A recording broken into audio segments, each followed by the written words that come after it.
అమ్మాయి 20 days back వచ్చింది sir, 20 days back వచ్చింది. అందరికి మామూలుగా అమ్మాయిలాగానే బిహేవ్ చేసింది సార్, మామూలు పిల్లల్లాగానే బిహేవ్ చేసింది. తను ఎవరికి డౌట్ వచ్చేటట్టు కూడా బిహేవ్ చేయలేదు.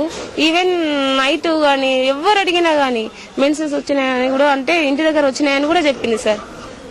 అయితే ఆ అమ్మాయి ఇర్రెగ్యులర్, మామూలుగా ఏదో ఓసారి 10th క్లాస్ కాబట్టి లేట్ ఉంటే అమ్మ మరి పరీక్ష పాస్ కావాలి కదా, నువ్వు ఇట్లా పోతే ఆబ్సెంట్ మంచిది కాదు అంటే వాళ్ళ నాన్నకు ఫోన్ చేశాను. ఆమె కాదు, వాళ్ళ నాన్నకు ఫోన్ చేసి మీ అమ్మాయిని తీసుకుపోయి ఇన్ని రోజులు పుండు నేను తీసుకుపోయి ఇంతవరకు గొప్పలేదు అని నేనున్నప్పుడు చెప్తే, అయితే ఆమె ఏం చేసిందంటే, నాన్న ఏం చేసిందంటే పంపితే సార్ ఫుడ్ తక్కువ కాలేదు అని అన్నారు. అంతట్లోకి నేను లేదమ్మా పరీక్షలప్పుడు ఖచ్చితంగా రావాలి, ఏదైనా మందులు పెట్టుకుని వచ్చేసి జైలు కానీ అని చెప్పిన తర్వాత ఆమె వచ్చేసింది.